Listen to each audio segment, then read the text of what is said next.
दफा तुझे लाए रोआ तू कदर न कर परवाह ना है तू पंहिंजी महफिल में वेही मुझो जिक्र न कर परवाह ना है तू पंहिंजी ज़बान ते कायम रहो मां पंहिंजी ज़बान ते कायम हाँ मां तोखे मुर्शिद थो समझा तू नौकर सद परवाह ना है तू नौकर सद परवाह ना है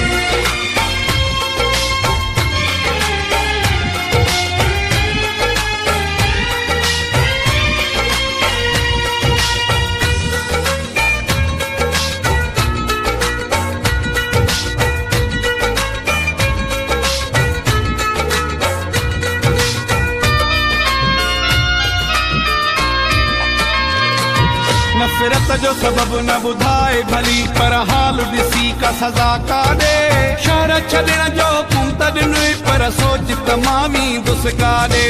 रिश्ता नाता टोड़े मां तुंहिंजे दर जी ग़ुलामी क़बूली आहे इज़त जो तूं तमाशो न कर न जुदा थियण जा होका ॾे न जुदा थियण जा होका ॾे मां लख दफ़ा तुंहिंजे लाइ रोआ तूं कदुर न कर परवाह ना है तूं पंहिंजी महफिल में वेही मुझो जिक्र न कर परवाह ना है तू पंहिंजी ज़बान ते कायम रहो मां पंहिंजी ज़बान ते कायम हाँ मां तोखे मुर्शिद थो समझा तू नौकर सद परवाह ना है तू नौकर सद परवाह ना है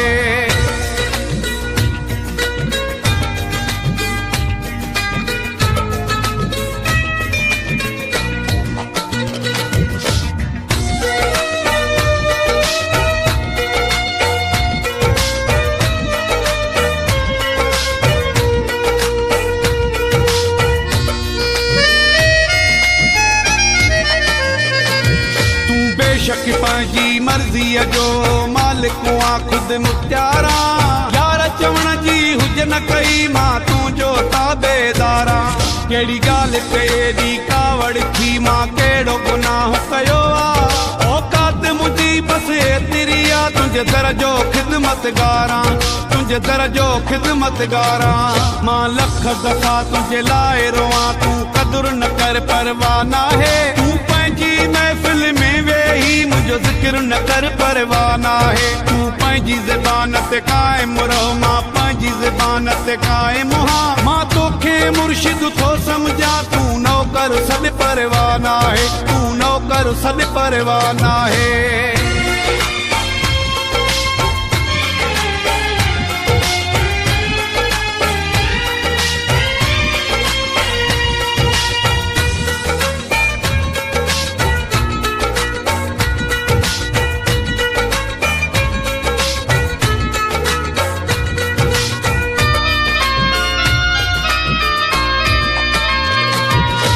असगर मुगेरी बाटहे वारो तानन मां तंग थी वियो